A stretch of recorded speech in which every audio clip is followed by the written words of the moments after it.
The prophet Jeremiah. To listen to this book of the Bible, go to playlists or enter Holy Bible, the Prophets at Christendom. This is an introduction to the book of Jeremiah, followed swiftly by a portrait of the prophet himself. Thank you. Summary. A reluctant prophet's anguished warnings of God's judgment in the years leading up to the fall of Jerusalem in 587 BC. The prologue and chapter 1 deals with Jeremiah's call. Part 1, which is chapters 2 to 45, is of Jeremiah's life and prophetic messages to his own people during the reigns of Judah's last 5 kings.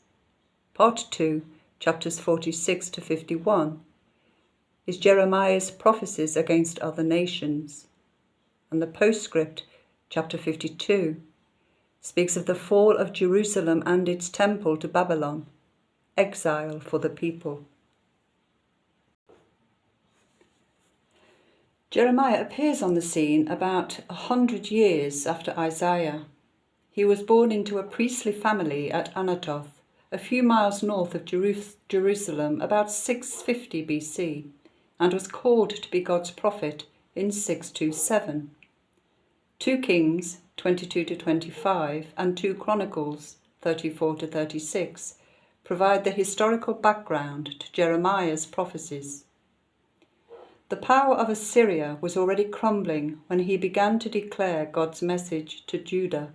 For 40 years, through the reigns of Judah's last 5 kings, Jeremiah warned of coming disaster and appealed in vain to the nation to turn back to God. With the death of godly King Josiah in 609, religious and political affairs worsened.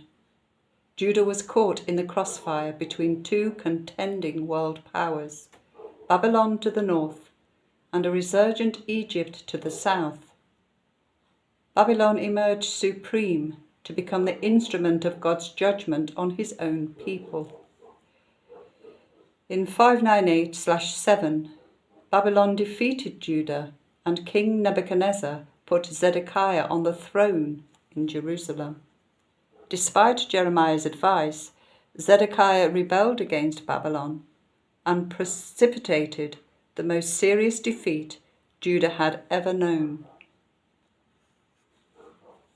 In 587 BC, Nebuchadnezzar's army broke into Jerusalem, destroying the city and its temple, and took the people captive into exile.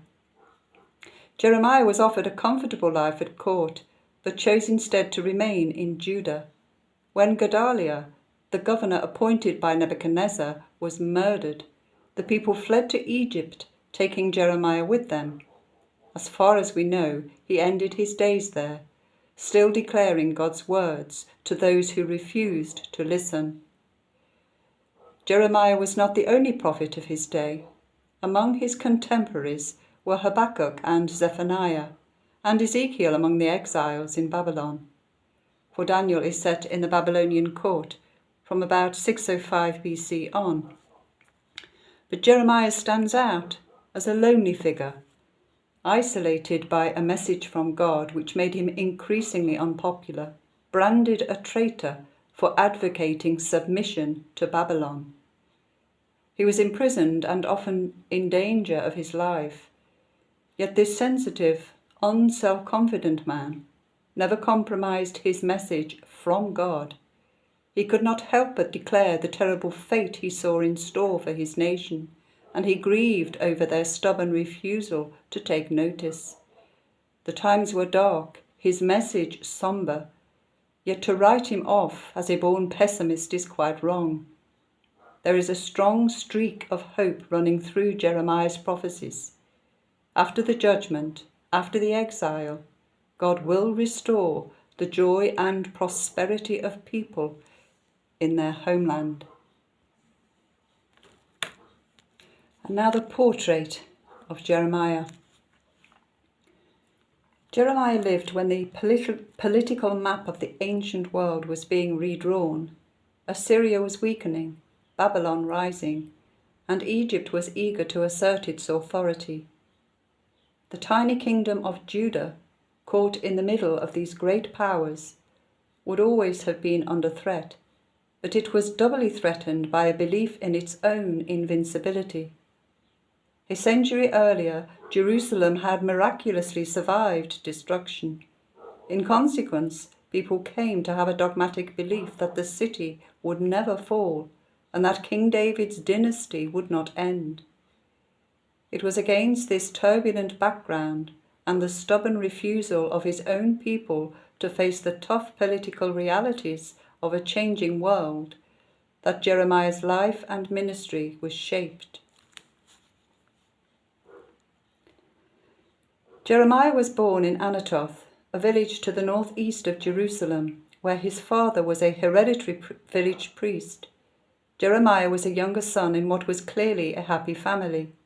All his life, Jeremiah was able to recall the images and experiences of his childhood. He loved the natural world. He watched the migration of birds, see 8:7. He knew the nesting habits of the partridge, 17:11. But with his prophetic sight, these things became something more. The almond tree putting forth its blossom, the farmer clearing his ground, were for him revelations of the mystery of God.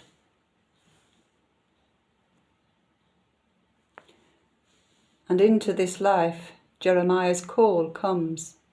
He was from the beginning a reluctant prophet, and he never ceased to discuss the trials of his office with God. See chapters 1, 6, 17, verse 16, and 20, verses 7 to 9. From these and other passages, we glimpse the sheer burden of the task he has to bear. He does not seem to be made of the stern stuff prophets are supposed to be made of. He was shaped by suffering. We sense how hard it must have been for him to be forbidden marriage with its promise of a loved wife and children. See chapter 16, 1 to 9. Sensitive, with an exceptional capacity for affection, he was given a mission to pluck up and to break down, to destroy and to overflow. Chapter 1, verse 10. Among the people he loved. This was a path of pain, from which, though he might grumble, Jeremiah never flinched. His prophecies are moving and, at times, shocking. He longs to end his mission, but the power of God will not leave him. If I say I will no longer mention him, there is in my heart, as it were, a burning fire. Chapter 20, verse 9. The text, sometimes biography, sometimes autobiography, allows us to sense the way in which the suffering that comes from his calling deeply shapes the character of the man.